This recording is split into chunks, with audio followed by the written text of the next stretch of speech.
Welcome to She Moves Bravely, a podcast dedicated to empowering women through stories of resilience, courage, and success. I'm your host, Shantae Dent. Today, I have the honor of introducing you to a woman who moves bravely. Her name is Leighann Marquiss. Leighann, welcome to the show. Thank you so much for having me today, Shantae. So glad you're here. You are an incredible woman, phenomenal story, going through the journey of life and having to experience the obstacles, the traumatic events, the speed bumps, that kind of come along the way. And what I know is that unless we are intentional, we can easily become paralyzed in the pain, paralyzed in the trauma, paralyzed in the unexpected. What I also know is that there's great power and empowerment that comes from that woman who's determined in her own way to move forward. Share with the audience what you've overcome and how you overcame. Sure, thank you. Back in, I think it was 2008 now. Yep.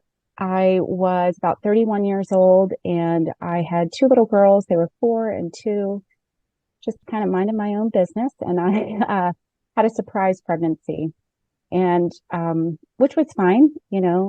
We had thought about my husband Henry and I had thought about having another child. So it was kind of on the radar, just not yet. And we went in for a routine exam, a routine sonogram at 12 weeks. And we found out some news about the baby that really was a speed bump for us. So we found out that our baby's heart was malformed. And not only was it malformed, but it was forming outside of the chest. So in addition to a heart defect, there was also a structural defect. And if there are any mothers listening, as I'm sure there are, when you hear a diagnosis for your child that is that severe, it is, it's just devastating. And pretty much I went into shock that day. I just remember kind of hearing my husband and the doctor talking, but not really a lot of what they were saying. I knew we needed to go for further testing. To make a long story short, my son, Ryan, his name is Ryan, and spoiler alert, he did live, but they had told us at that time, I always have to tell that up front because people get really emotionally involved in the story. And sometimes I forget to tell people that he's okay. And that's like the first follow-up question. So he is okay. But they did tell us in those early doctor's appointments that he would not live, that I would most likely miscarriage, and that he did have, in fact, that heart that would not function. It was, they used the words not compatible with life, and that his structural defect also was not compatible with life. And again, that was just, it really rocked our world. We were healthy. Our other children were healthy. We didn't have anything like this in our family. So it was very new and just unknown to us. So we kind of just, to move into what you were saying about going over the speed bump and how do we move forward. For us, we were advised to terminate, and we decided that that wasn't something that we wanted to decide. And so we said, you know what, we believe you. And I outlined this in a book that I wrote, which I can mention in a little bit, but I said, we believe you. We understand that there's no hope, because the doctor was really adamant that we do not, he's like, I don't want you to go home thinking that there is a hope that you can save this baby. I do not want you to consult any other specialist, because I don't want you to put your life in danger and carry this pregnancy on. And I said, I believe you. I have no hope. Did not say it laughing. I was just like, I believe you. There's no hope. Okay, fine. I'm going to go home and I'm going to wait for the miscarriage. I would rather the miscarriage happen than me be the one that makes it happen. And I think one thing I learned from that is not to make any rash decisions. And I think, some women do come back and they make a different choice than I made, and that's fine. But I think it's really important when you get information that rocks your world to just take a moment to digest it. Take a moment to sit with it, think on it before lashing out in any kind of fear, anger, anxiety, that type of thing. It's important to really evaluate the situation. So that's what we did. We went home. We waited, and it was it was agony because I just felt like a walking coffin where I just didn't know any little, pull of my abs or any little pain or whatever. I was just like, is this a miscarriage starting? So all through that, it was really difficult. I don't know how much detail you want me to go into, but that's kind of the start of our story and the start of that speed bump. And again, I outline, if people want the whole entire thing, more than they hear today, I outline it in my book, Showing Heart, the true story of the boy who defied the odds. Mm. But, Ryan's 15 and he obviously did live through that pregnancy. And there's a whole kit and caboodle there of lessons that I learned through that story. Okay, Leighann, you talked about digesting information when you initially hear it, when you hear a report, digest the information. I am sitting here digesting and processing your journey. I love that you have your story in the book. And just to repeat that, it's Showing Heart, the true story of how, and I just love this, of how one boy defied the odds. When I think about that moment, as you mentioned, I'm a mom, a lot of their moms listening, and even, dads, but in that moment, you're carrying this precious life in your womb. And you hear this news, heartbreaking, devastating, and you're unsure. And I am intrigued right now because this physician is clear, rightfully so, understandably so, very clear. Here's your situation. Here are the chances, the odds, and the risk. And here's what you should do. This is your next step. Mm-hmm. And it reminds me immediately of what bravery really is all about. Even in those moments where we don't call it bravery, we might not feel brave, but I'm thinking about the parallel between the physician, this doctor telling you what your next step should be, yet you knew from within internally, I hear you. Okay, sure, I won't consult, but you decided, you chose to take a different step. Mm-hmm. And when I break down the steps, I love how you highlight the first step was to not make decisions. And it's okay to wait, to sit with it, and not feel like you have to make a hasty decision right away, immediately. And what we tend to find sometimes is that first decision, if it is made too quickly, it might not be the right decision or the best decision or the healthiest decision. Can you paint that picture of what it was like, what was going on in your mind and in that environment when you heard that news? Yeah. So, and to clarify, because I think I rushed over it, this was our second consultation. So in the first, we had the sonogram at a regular OB, and what they saw was abnormal. But they said, we'd like you to go see, a maternal fetal specialist who sees defects all of the time. Like their job is to kind of look at the abnormal and consult with families. So it was our second appointment there that we had gone to see the specialist. One thing he told us is that the defect that Ryan has, the structural defect, it's 1 in 8 million babies that have this defect. So it's super, super rare. And the survival chances of a defect like this are also super, super uncommon. We found out later that there was a hospital up in New England who has seen 10 of these babies at the time of Ryan's birth, had seen 10 of these babies, and 6 of them had died. And the 6 that died had a heart defect. So Ryan, again, had a heart that was malformed. His right ventricle does not work. And so we were looking at the worst case scenario. I think the feelings that I felt when the doctor was telling me was complete devastation and sadness.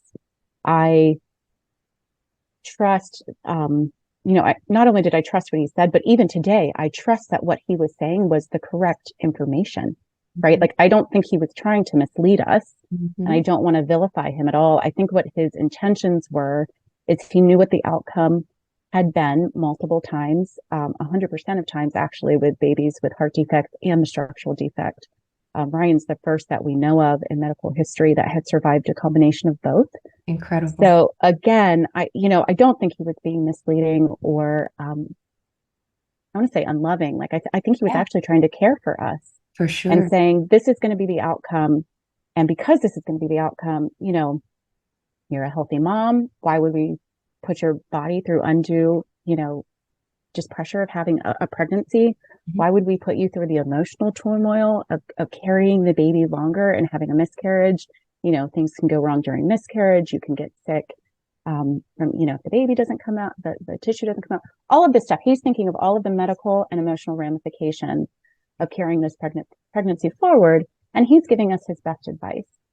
I think what happened though is that his advice really hit up against my core beliefs that life is important. And I just was really, really uncomfortable knowing that I would have forced a hand of having something to do with my son dying. So some people maybe don't receive that well in terms of I say in the book, we let nature take its course, and people are like, you had a lot of medical intervention. That is not nature, because if nature had its way, Ryan would have died. Right. Mhm. So maybe that's not the best phrase to use, but I think what I wanted was, and this is really to just my core, is that I'm a fighter, right? And so if you tell me I can't do something, my natural inclination is to prove you wrong. And if you tell me not to do something, then my natural inclination is to do it. So I'm just kind of that kind of a person. I push against authority. I push against limitations. So the message he was giving me just was not resonating with me on multiple levels. And I again, just that I didn't want to make any decisions out of fear, and I did not want to be the final arbitrator of whether my son died or not at that moment. So I went home and waited. Like I said, I went home and waited, and it was really excruciating. And I had two little girls to take care of, and I was already mourning the fact that my son was going to die. Um, I don't think we knew it was a boy at the time, but and actually, I think I do say this in the book. I kind of thought, okay, this is going to be okay. I already have two girls. My family tends to make girls. That's fine. We'll just try again. It's not a big deal. And I remember we did have, I ended up going to the 20-week mark, and I had to go back and forth to the OB to just do a heartbeat check, make sure that my body, I wasn't having high blood pressure, just make sure everything was still on track. And they had said to me, well, normally we would send you for this 20-week. Normally we would do this, but we don't want any more undue pressure than we, you know, than we would have to put you through.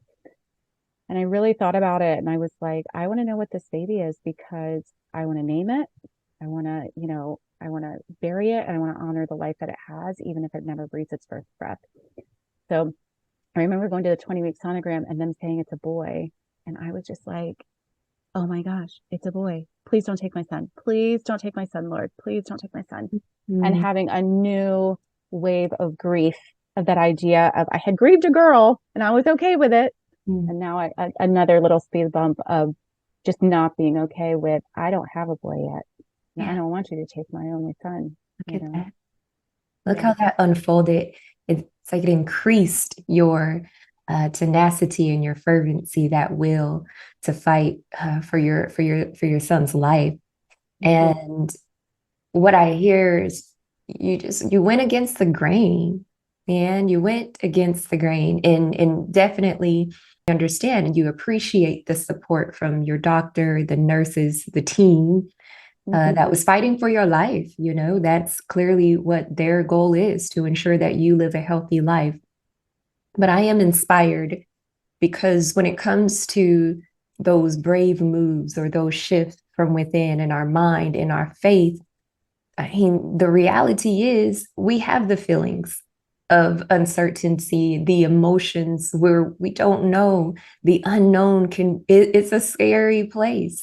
But yet, the message I would love for the audience to take away is, even when we don't know that outcome, even when the odds are stacked against us. And as you mentioned, I mean, medically, it wasn't like they were trying to deceive you or, manipulate you into thinking one way or another. This is what we have experienced. And even with that type of news, that's heavy, heavy news, even with that information, there was still a fight inside of you. And I like that. There's still a fight inside of you that said, I'm not going to stop or give in or give up. And here's what really amazes me. Even if that worst case scenario comes to pass, you want it to feel good about doing your part, about doing it the way you knew your own beliefs. That's what you held on to. And I love it because that's what carried you. That's what anchored you through this situation. Now, don't mind that spoiler alert and rejoicing with you that your son lived and still has life. What is life like today for you and your family and your children? I'd love to tell you that everything's perfect and that it was easy. Mm-hmm. That would be a nice big red bow on the present, right? Um, our life is life. I think if anybody's lived long enough, they understand that hard things come. Hard things come to good people. Yeah. Hard things come to any people, good or bad. And I think that's one thing I did say, just kind of going back to the doctor's office. One of my OBs did say to me as I was going to all those appointments, kind of what you're saying. She's saying, not everybody takes this road. This is the harder road, and we don't see a lot of people taking this. And we're here, she just affirmed, we're here to support you. We're here to be here for you, and we will do whatever, you need as a woman. And I think that's a gift because not all doctors and specialists are like that, right? Mm-hmm. So I think it was a gift that I had an OB who was that supportive, just of even my mental health, right? To affirm me and be there. And I said to her in that appointment, I said, one of the reasons I am keeping this pregnancy is because not only morally, it's aligned with my, my core values and how I want to feel about myself, but it's hard, even if you're the woman who does choose to terminate, that doesn't mean it's easy. It's Yeah. still a hard decision, Mm-hmm. right? It's And true. so I think we get caught up in this idea that there's an easy way out. And in my situation, and in a lot of situations, there's no easy way, Mm-hmm. right? A and B and C and D, they're all hard. It's true. So you just choose which hard you want. Mm-hmm. And it kind of goes back to what you're saying of choosing the hard that aligns with you is going to make you, it's that through line through life. That's what carries you through going to sleep at night, knowing that you chose the right hard. And Mm-hmm. so I try to tell people just to embrace the hard. That's kind of my Yeah. anthem is, embrace the hard things in life. They're there for a reason. You can't get rid of them. Everybody has them. There's nothing special about you that you're not going to get hard, so embrace that hard part, and move through it and say, what can I, how can I move through this with grace and kind of align to my core. And then life now is just really playing that out and continuing to embrace what we have. Ryan is about to turn 15, which is unbelievable to me. He is a true, teenage boy and sassy and lazy and hardworking all at the same time, depending on the day. But he was stable for a really long time. But to give you a timeline, we started working at 12 weeks, going in for all of these appointments. At 24 weeks, we go and we see a pediatric specialist who says, you know what, odds are super low, but I'm willing to work with you and willing to have you come in if this is what you guys want to do. So we had this person on board and we started visiting her. And then they told us before Ryan was born, they said, this child will probably be in the hospital for a year. Gird yourself up, get a community around you, stay local if you can. Because again, I had these two little girls at home that I was also nurturing and trying to take care of. And I did not want to leave them for a year, knowing that this was going to be a year long. I didn't want to live, at some other hospital across the country. And so we stayed there locally. We were in DC at the time, and we stayed there, and they were phenomenal to us and really supported us. So for 11 months, we went back and forth. It was an hour drive. We'd go back and forth from our, Northern Virginia home across the city. We'd go, come back, go, come back. So we did that for a year. I make it sound easy. It wasn't. And then we brought Ryan home. And when we brought him home, he was on 13 medications, 26 doses around the clock. He was on oxygen. He was on a feeding tube. So we brought all this equipment. I remember going to the grocery store for the first time. I loaded the carrier, the oxygen tank, the feeding tube. It was all in the cart. And I just thought, where do I put my groceries? Like, where do I put my 2-year-old, my 3-year-old by this time? It was a lot. So navigating that and having a critically ill child at home. And so that was about a year of our lives until we got him off the feeding tube. He was finally able to come off the oxygen. His lungs developed properly enough. And so that was about a year. And then we had some other complications that we had to work through. He had a surgery in his 3rd year. He had a surgery in his 6th year. So we had these ongoing things, but he mostly stabilized. I would say from 2.5 on, even though we had a little scare when he was 3, but that was a quick resolution. He mostly stabilized. It was June of 2020. He coughed up some blood, and we thought, oh, that's weird. He coughed up some blood. Maybe, called the pediatrician. We thought maybe he had irritated his throat while swimming. Didn't think much of it. It all resolved. But 6 months later, we were in our home. Kids were doing hybrid school. He's sitting doing schoolwork at the kitchen table, and he starts coughing up blood again. And this time it was a significant amount. We didn't take him in right away. We didn't know what was going on. We thought, oh, this is, throat irritation again. But it became apparent that it was not, and that it was a significant amount. It wasn't stopping. So we took him in. And it's called hemoptysis when you bleed out in your lungs. And that is something now that has happened for him 3 times. Our most recent was this fall in October. So actually, I should say 4 times if we want to count the time in June, but 3 significant times where we've gone in and they've had to do intervention so that he didn't pass away. So now we're looking at what's going on there. How do we help this? How do we keep this from happening so that it doesn't become a fatal incident? It doesn't happen in a place where we're not able to get to a hospital quickly. So again, I'd love to give you I would love the red bow myself. I'd love to give you the red bow, but life for us continues to have speed bumps, and we continue to move through them the best that we can. Just embracing that hard, but also just accepting reality. So, I think a lot of people spend energy fighting what they cannot change. And they waste a lot of time just wondering and thinking through different outcomes. What if I had done this? What if I had done this? What if I do this? If I cry just a little bit longer? I think of my 10-year-old daughter. If I just cry enough, will mom change her answer?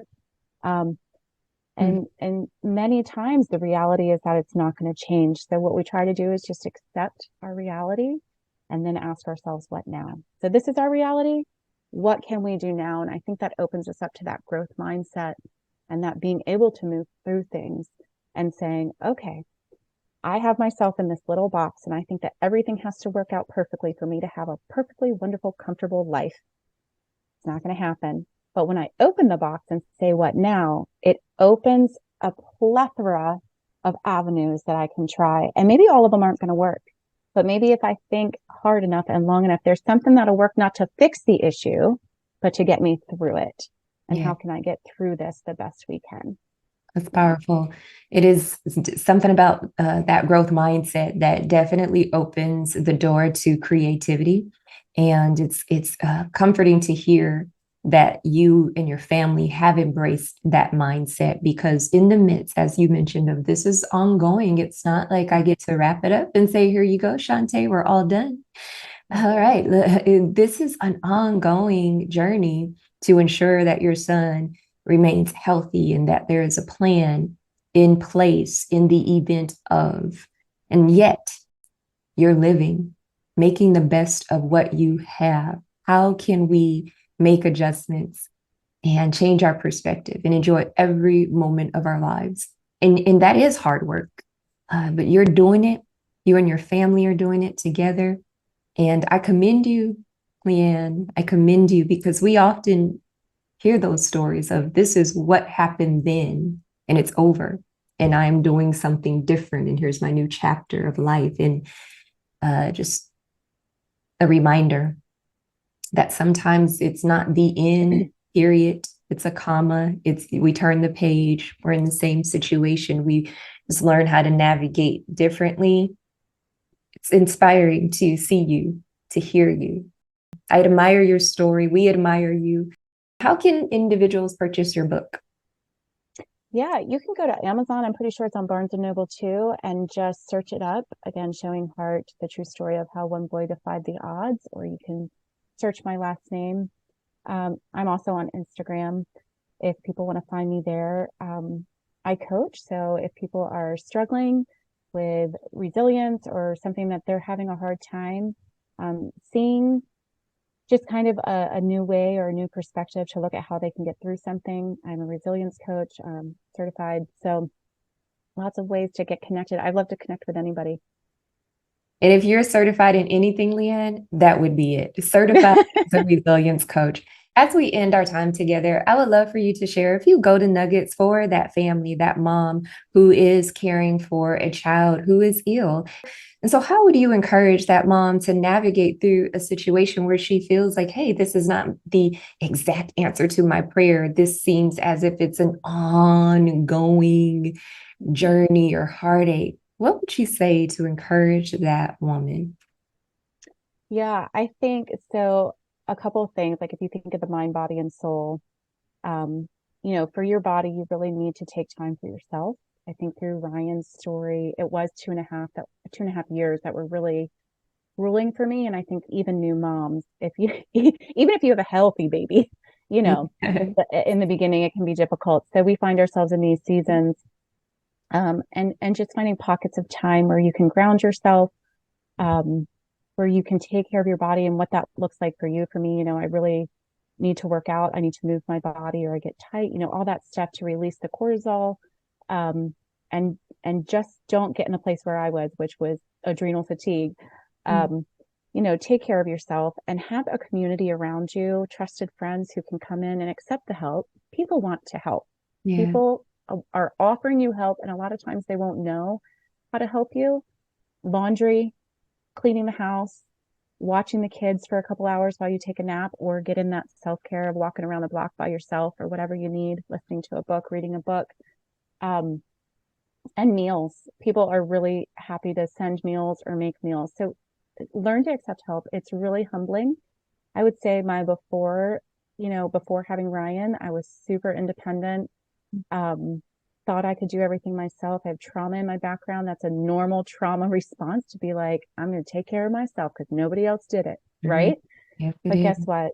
That is not what God wants from us. He wants total reliance. And it's really humbling to Mm. realize that he puts people in your lives that are there to take care of you. So accept that help. And then mentally, yeah, I think there's things that we can do.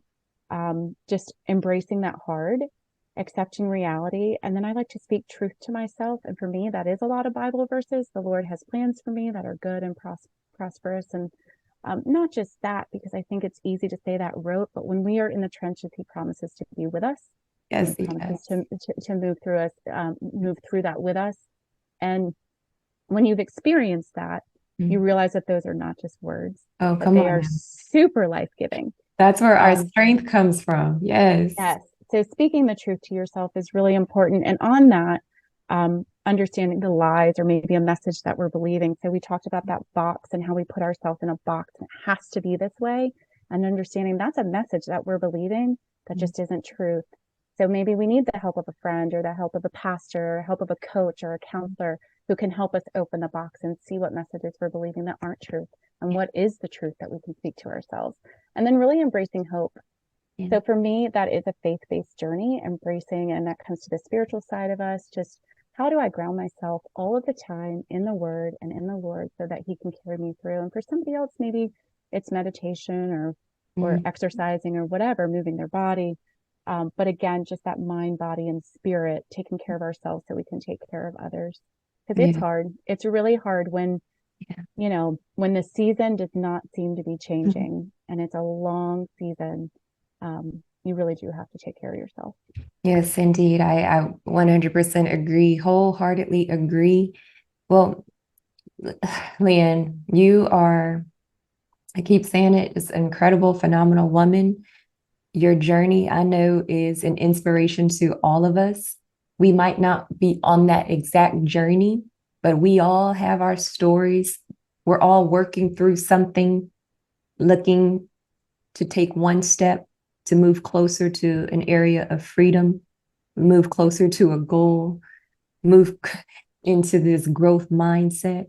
And so thank you for your transparency. We're going to make sure that you all know how to get in touch with Leighann, connect with this incredible woman who's not just simply a resilience coach. I mean, she comes as a full package, been there, done that. So there's so much I know that Leighann has to offer. Leighann, thank you so much for being with us today. It's been an honor to connect with you and hear your story. Thank you. Thank you, Shantae. I appreciate it.